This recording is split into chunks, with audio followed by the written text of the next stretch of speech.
Olá! Você ficou até a segunda aula. Você realmente é um guerreiro de alta luz. Você realmente é um buscador. Nós estamos aqui nesse curso de do código pitagórico.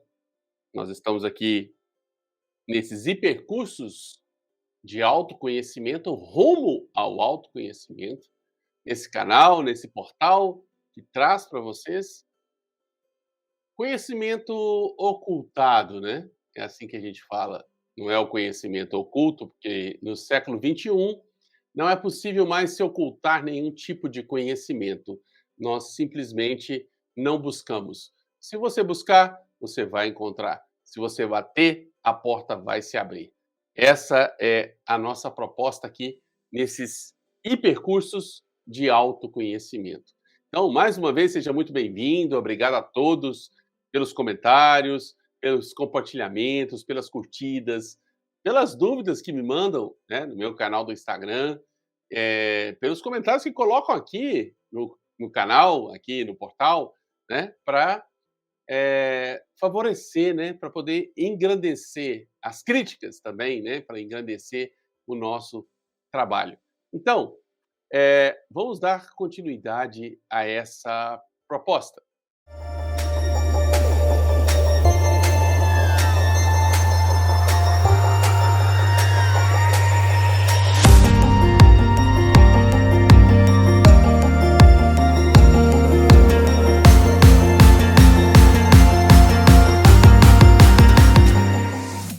Nós estamos aqui agora falando a respeito do código pitagórico.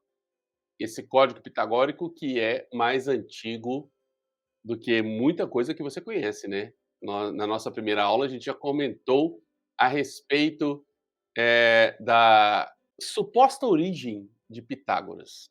Suposta origem. Então vamos começar a nossa brincadeira. A última coisa que nós trabalhamos no último encontro foi a respeito da Tábua de Esmeralda, que você deve ter lido, você deve ter anotado, afinal de contas, isso é um curso, é um hipercurso, são hiperaulas. Por que são hipercursos e hiperaulas? Simplesmente porque nós estamos falando de coisas rápidas, coisas aceleradas, né, porque o tempo urge, século XXI é o tempo sem tempo. Não temos tempo, então anote, estude, pegue aquilo que faz sentido para você e aquilo que não faz sentido para você, descarte, deixe de lado. Por quê? Porque simplesmente não é para você. Aquilo que é para você vai fazer sentido e assim a gente continua o nosso trabalho. A Tábua de Esmeralda, segundo o que a gente tem de história, segundo o que a gente tem de conhecimento, é atribuída a Hermes, o Trismegisto. Hermes pode ser atribuído à mitologia ao deus Mercúrio, ao grande Mercúrio. Inclusive, a partir de 21 de março de 2022, entraremos nessa energia, né? O ano será regido por Mercúrio. Hermes também está associado a Horus, está associado a Imhotep, está associado a Thoth. Então, a gente está fazendo aqui algumas associações ao conhecimento egípcio antigo. E esse conhecimento egípcio antigo que orientou, vamos lá, orientou Moisés, que tem uma terminação interessante, né? Ramsés, Moisés, Tutmés, filho adotivo de Faraó, deve ter aprendido muito dos conhecimentos egípcios de Imhotep, ou de Tote, ou de Horus. Assim você escolhe. É simplesmente uma questão de alegoria, uma questão de semântica, né, de palavras que nós estamos usando aqui agora, tá? Por que eu estou fazendo essa relação? Porque o povo hebreu, originalmente, tem uma orientação de Moisés. que viveu no Egito, foi filho adotivo. Se você acredita ou não nessa história, aí requer pesquisa, requer aprofundamento. Não é para acreditar, é para pesquisar, para duvidar. E a árvore da vida, que está representada aí no desenho do lado esquerdo do seu vídeo, ela é atribuída a Cabalá. A Cabalá nada mais é do que a parte mística do judaísmo, do cristianismo e do islamismo.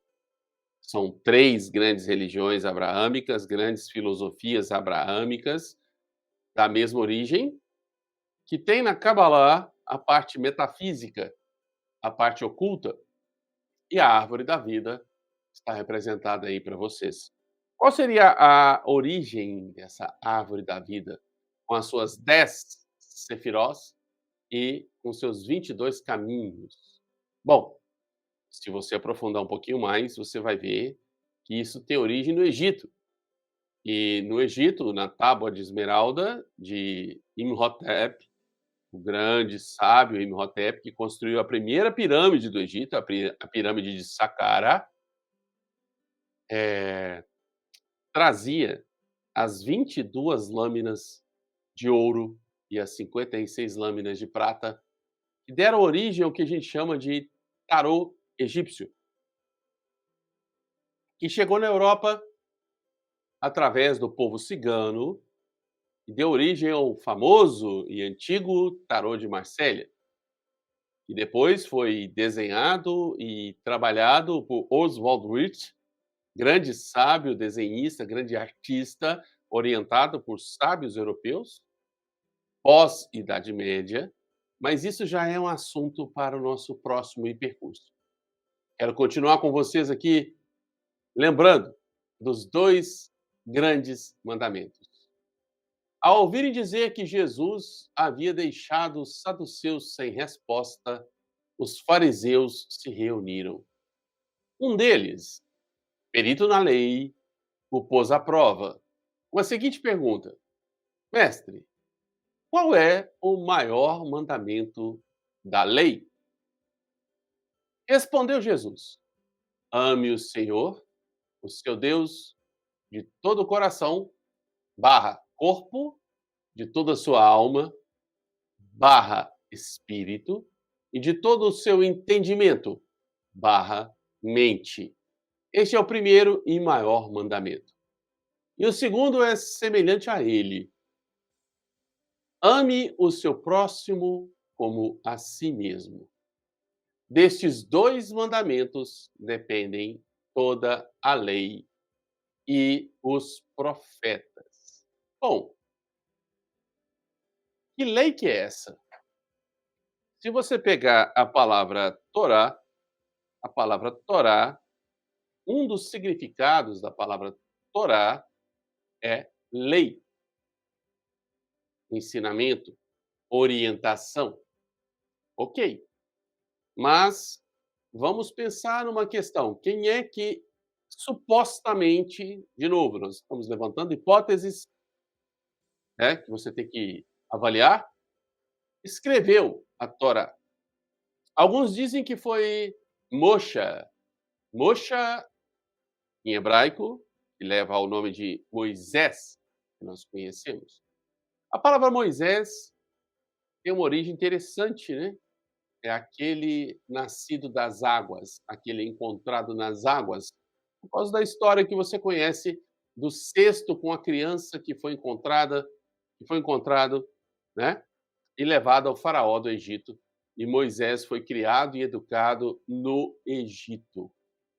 Então, se a gente avaliar as origens da Torá, a Torá tem muita relação com o Egito. Pense a respeito disso, lembrando que nós não estamos aqui para dogmatizar ninguém, pelo contrário, nós estamos aqui para colocar você em dúvida, porque a dúvida é o preço da pureza. A dúvida sistemática, que diria René Descartes, você deve duvidar de tudo que você vê, de tudo, segundo René Descartes. E ao duvidar de tudo que você vê, você acaba aprendendo mais do que aquelas pessoas que acreditam em tudo que elas veem. Então, que lei seria essa? Que lei seria essa dos profetas? Se você pegar a origem do povo hebreu, o caminho do povo hebreu, eu não estou falando de judeus, eu estou falando de hebreus, tá? A história dos hebreus, a gente pode remeter, tá? A chamadas 7 leis herméticas. Hermes, Tote, né, Imhotep, provavelmente que influenciou Moisés. Provavelmente, eu estou dizendo, não acredite em mim, tá? Diz-se assim: são 7 os princípios, as principais leis herméticas. Estas, as baseadas nos princípios incluídos no livro O Caibalion, que reúne os ensinamentos básicos da lei que rege todas as coisas manifestadas. A palavra Caibalion seria um derivado, né, vamos colocar assim, né, da palavra Cabala, que em hebraico significa recepção. Você recebe essas leis. Lembra que Moisés recebeu a tábua, né, das leis, que não são só 10, tá, gente? Isso aí é uma questão cristã católica, não são só 10 os mandamentos, mas tudo bem. Vamos continuar com essa informação. Primeira lei, a lei do mentalismo. O todo é mente, o universo é mental. Segunda lei, né? Bom, essa lei é o que a gente vai chamar de a lei da correspondência. O que está em cima é como o que está embaixo, e o que está embaixo é como o que está em cima. Bom, é claro que para as pessoas dogmatizadas, escravizadas pelas religiões institucionais, religiões estas que são nada mais, nada menos do que empresas com CNPJ que tem que dar lucro, elas vão ficar assustadas. Sinto muito, tá, se você ficar assustado agora, porque aquilo que está em cima é como o que está embaixo, está dizendo, por exemplo, para você que Deus é como o diabo, que o diabo é como Deus, o demônio é como Deus, o mal é como o bem. Sinto muito, mais uma vez, eu estou pedindo para você não acreditar em mim, para você não levar a sério o que eu estou falando, pesquise por sua conta, oriente-se, busque, tá? Por quê? Porque eu estou só dando a minha opinião a respeito de um conhecimento muito antigo, tá? Depois vem a lei da vibração. Nada está parado, tudo se move, tudo vibra. Isso é curioso como uma lei antiga como essa, né, vem trazer para a gente o conhecimento da atomística moderna. Quando você estuda a química e a física moderna, todos nós que já fizemos algum curso de química, de física, nem que seja do ensino médio, sabemos da importância da vibração. Uma das leis mais importantes, que na minha opinião é a mais importante, isso é só a minha opinião, tá, gente? É a lei da polaridade. Tudo é duplo, tudo tem 2 polos, tudo tem o seu oposto. O igual e o desigual são a mesma coisa. Os extremos se tocam. Todas as verdades são meias verdades. Todos os paradoxos podem ser reconciliados. Qualquer buscador da verdade, qualquer pessoa que esteja, em expansão de consciência em direção à iluminação verdadeira, que não é o namastê de shopping, que não são os cheiradores de incenso e os lambedores de cristais, né, essa é uma piadinha interna, tá, pessoal? Sinto muito se eu te incomodei. A nossa proposta é exatamente incomodar, né. Sabe que a polaridade, o entendimento da polaridade é um dos pré-requisitos para você chegar à iluminação. Depois vem a lei do ritmo. Tudo tem fluxo e refluxo. Tudo tem suas marés. Tudo sobe e desce. O ritmo é a compensação. Altos e baixos.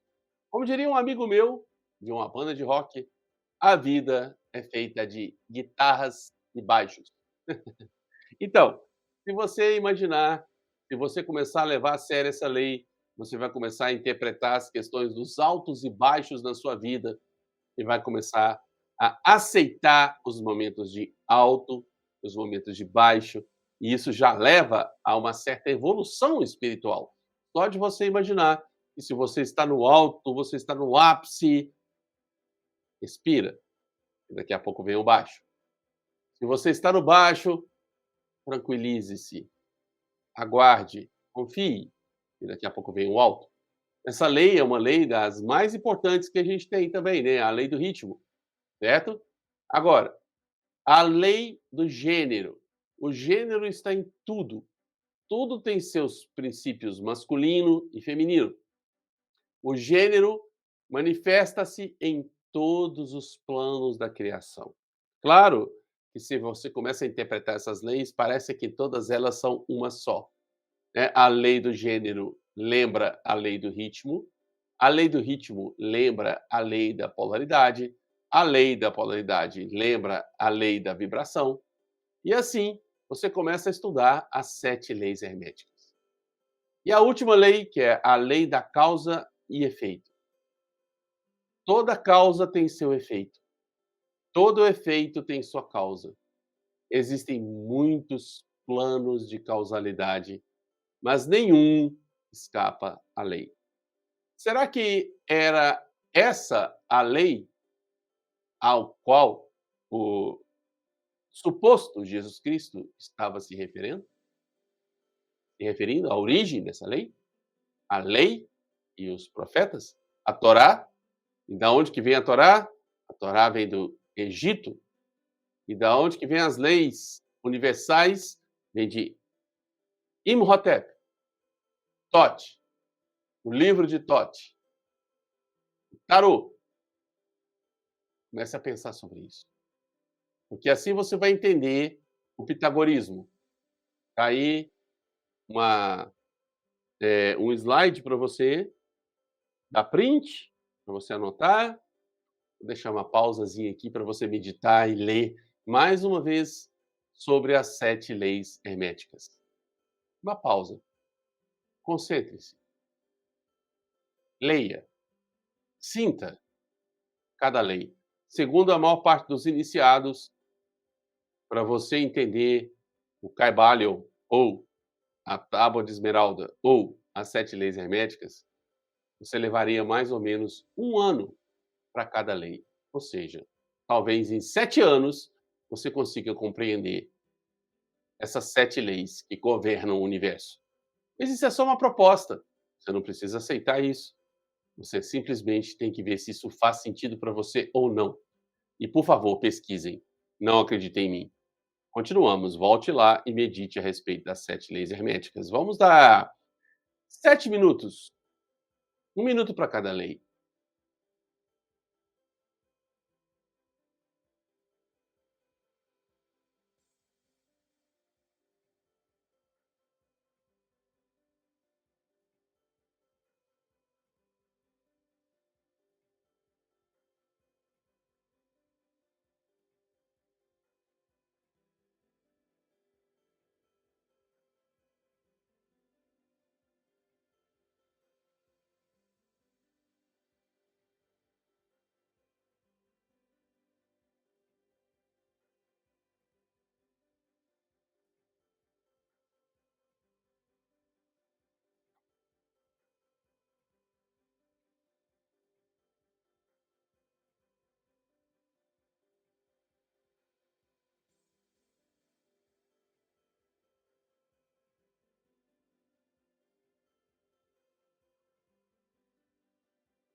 Bom, muito bem, voltamos. Talvez você com a impaciência e com a pressa do século XXI, já tenha parado esse vídeo, já tenha saído correndo, que não dá para ficar 7 minutos meditando sobre as 7, perdão, leis que regem o universo e que foram listadas há alguns milênios, né.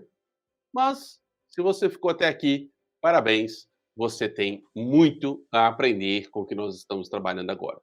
Essas são as 7 leis herméticas que supostamente foram as bases para que Moisés traçasse o que a gente chama de Torá, ou Pentateuco, ou, né, o Antigo Testamento, que deu base ao judaico-cristianismo e islamismo, ao monoteísmo atual.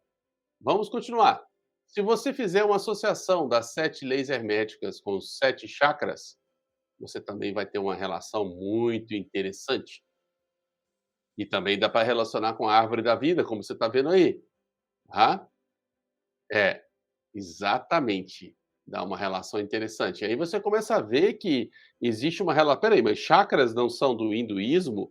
Não são, do Vedanta? Não são do conhecimento Veda? Sim, existe uma correspondência entre o conhecimento Veda e o conhecimento egípcio. Nós vamos aprofundar mais nesse conhecimento aqui com vocês, tá? Fiquem tranquilos que tudo isso será trabalhado de maneira bem tranquila. Está aí o Kybalion, né, uma edição original de 1908, supostamente escrita por 3 iniciados anônimos. Recomendo a todos que leiam o Kybalion para poder aprofundar esse percurso que nós estamos tendo aqui agora, para poder entender a história de Pitágoras de Samos. Essa é a suposta vida de Pitágoras, 570 a 490 antes da Era Comum, e algumas frases importantíssimas de Pitágoras nós vamos trabalhar aqui também. Primeira mais importante, todas as coisas são números. Pitágoras supostamente nasceu na ilha de Samos, na costa jônica, não distante de Mileto.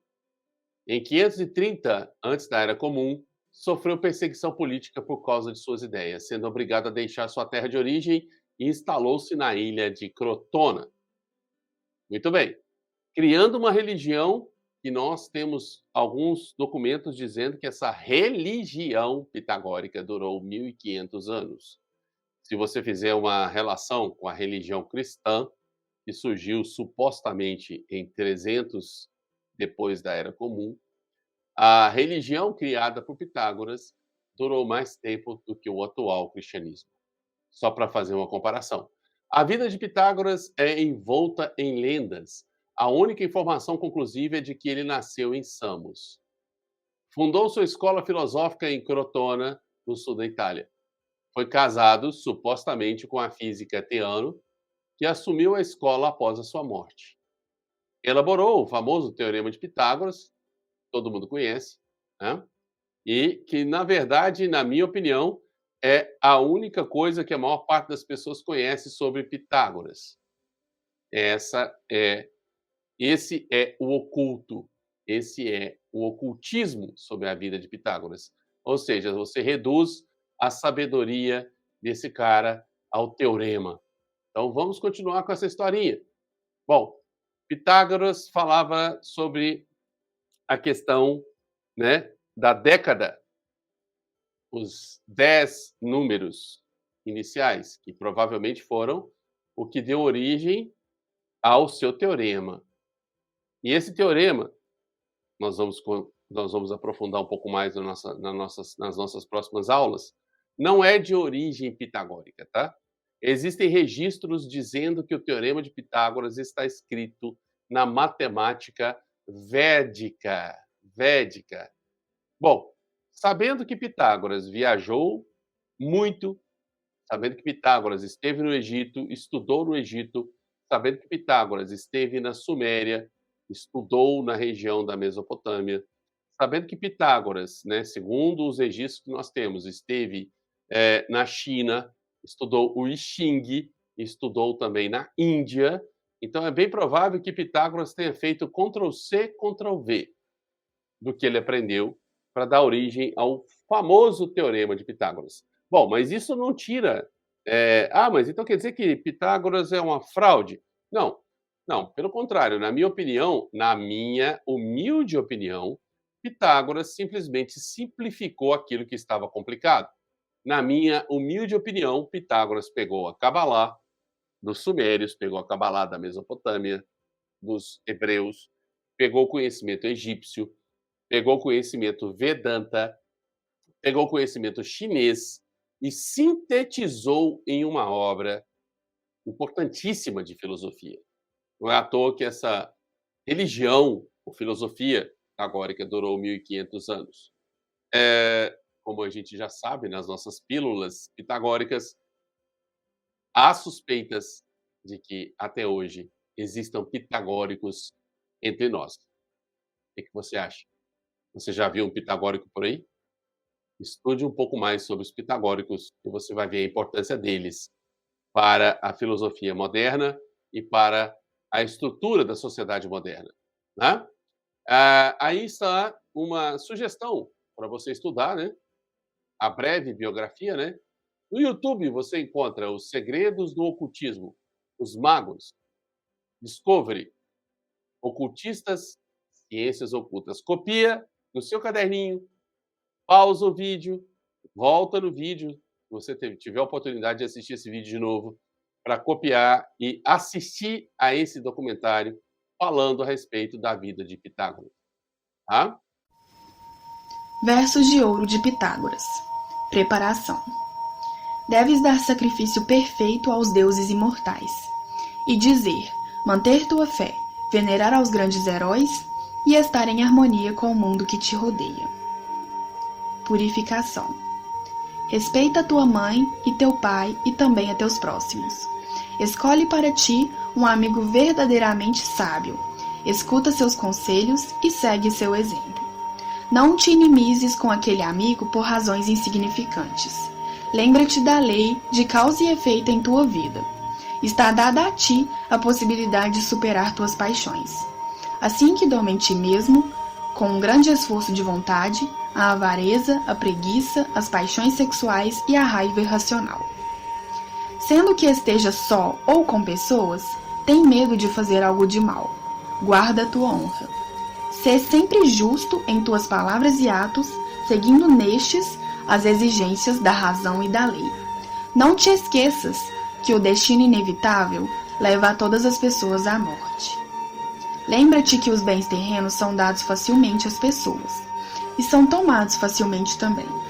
E quanto aos infortúnios, que vêm para as pessoas segundo seus destinos, deves suportá-los com paciência dócil.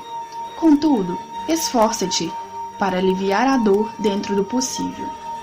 E lembra que os deuses imortais não dão às pessoas provas que sejam superiores às suas forças. As pessoas têm muitas possibilidades à sua escolha. Entre estas, há muitas boas e muitas más. Por isso, há de examiná-las atentamente com o intuito de escolher para si um caminho digno. Se o erro entre as pessoas prevalece sobre a verdade, o sábio se afasta e espera até que a verdade reine novamente. Escuta com atenção o que vou dizer e guarda-o na memória. Que não te perturbem os atos e pensamentos de outras pessoas. Que não te induzam as palavras e os atos prejudiciais. Escuta os conselhos dos demais e reflete tu mesmo incansavelmente, pois somente um tolo age sem pensar antes. Faz somente aquilo que não te traga aflição depois e que não te cause arrependimento. Não ouses começar um trabalho que não saiba como fazer, sem que o tenha aprendido primeiro, somente então terás êxito. Não deves extenuar seu corpo, pelo contrário, trata de lhe dar comida e bebida e exercícios com moderação para que se fortaleça sem saber dos excessos e nem da preguiça. Mantém, dentro do possível, ordem em sua vida. Expulsa o luxo de tudo, pois este provoca inveja nos demais. Tem medo de ser avarento. Tem medo também de desperdiçar os bens como os mal cuidados os fazem. Faz somente aquilo que não te arruine nem agora e nem no futuro. Portanto, premedita cada um de teus passos e atos. Perfeição. Que não chegue o sono a teus olhos cansados antes que te lembres 3 vezes todos os teus atos realizados durante o dia. Como um juiz imparcial, analisa-os perguntando-se: o que tenho feito de bom? O que não cumpri do que deveria ter cumprido? Assim, revisa um por um todos os atos que realizaste no percurso do dia. Censura-te severamente por todas as coisas más que tenhas feito, e alegra-te pelos atos de bondade, assim como pelos êxitos. Utiliza esta recomendação, reflete sobre esta e trata de segui-la sempre, pois meus conselhos te aproximarão da perfeição. E que seja o fiador dessa verdade aquele que pôs em nós o penhor da essência divina e da suprema virtude. Antes de pôr mãos à obra, dirige-te primeiro aos deuses, com um pedido sincero para que com sua ajuda possas terminar a obra. Quando te fortaleças em esse caminho, saberás tudo sobre os deuses imortais, sobre as pessoas, sobre a diferença que existe entre elas e sobre aquele que as contém dentro de si mesmo, sendo seu fundamento. Também saberás que o universo inteiro é um todo único e que no eterno não há substância morta. Depois de conhecer isto, já não te equivocarás mais, porque tudo te será revelado. Saberás também que as pessoas mesmo provocam suas desgraças, devido à sua ignorância e que escolhem livremente seus destinos. Ai delas, em sua louca cegueira, não veem que a felicidade desejada está em sua própria profundidade. Há muitos poucos entre nós que podem com seus próprios esforços livrar-se das aflições, pois as pessoas são cegas para entender a lei da formação de seus destinos. Como rodas, elas descem de montanhas levando a carga do dano que fizeram e de brigas passadas, carga que rege invisivelmente seus destinos até a morte. Ao invés de buscar uma briga, as pessoas devem, quando possível, evitá-la, cedendo sem debate. Ó Zeus onipotente! Será que somente tu pode liberar o gênero humano das aflições, lhes mostrando a escuridão da ignorância que cega os seus olhos? Apesar de tudo, não há que perder a esperança de que as pessoas se salvem dessa escuridão, pois cada um tem a raiz divina e a natureza está disposta a revelar-lhe os mistérios da existência. Se tu também penetras nisto, se cumprirá o que estou predizendo. Assim que sana a alma, isto te revelará o caminho até a libertação. E abstente de comer carne, isto vai contra a tua natureza, e irá travar tua purificação. Então, se queres libertar-te das correntes terrenas, segue esta compreensão superior dada a ti, que esta governe teu destino. E depois de transformar completamente a alma, poderás chegar a ser um Deus imortal que esmaga a morte com o seu pé. Em gratidão à minha querida aluna Bruna Martins, por ter emprestado a sua voz melodiosa para trazer esse documento importantíssimo chamado Versos de Ouro de Pitágoras. Se você ouviu, você já está a caminho da transformação. Então, vamos continuar esse processo. Agora, é claro que nós temos várias interpretações e várias possibilidades dos versos de ouro de Pitágoras. Eu recomendo a interpretação da Nova Acrópole, grande escola de filosofia brasileira, na presença da professora Lúcia Helena Galvão, sobre os versos de ouro de Pitágoras. Você vai encontrar isso por aí. Entre no YouTube, pesquise e estude a interpretação desse documento maravilhoso. Tá? Importante para todos nós aqui agora. Aqui nós temos os versos de ouro por escrito, e você também pode achar por aí, Você pode achar os versos de ouro escritos para vocês entenderem a filosofia pitagórica e a importância disso, inclusive para o cristianismo, inclusive para as religiões abraâmicas. Eduquem as crianças para que não seja necessário punir os adultos. Uma das frases famosas e importantes de Pitágoras. Simples assim, né, pessoal? Bem simples. Muito simples. Eduquem as crianças para que não seja necessário punir os adultos. Estamos num curso de autoconhecimento e o oculto começa a se revelar. Quando você abre uma caixa, quando você abre um cubo, o que que você tem? O que que é um cubo? Bom, deixo aí a interpretação para cada um, para que faça sentido para cada um. Observe bem o que é verdadeiramente um cubo. Tem 6 faces, que é uma caixa. Pense sobre isso. E continuamos a nossa viagem. É claro que isso entra no processo de geometria sagrada, que é a base do conhecimento pitagórico, o cubo de Metatron, o hexagrama, a cruz, e assim nós continuamos a nossa jornada rumo ao autoconhecimento. Observe a geometria, observe a matemática em tudo que está ao seu redor.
É simplesmente uma honra compartilhar esse conhecimento com vocês,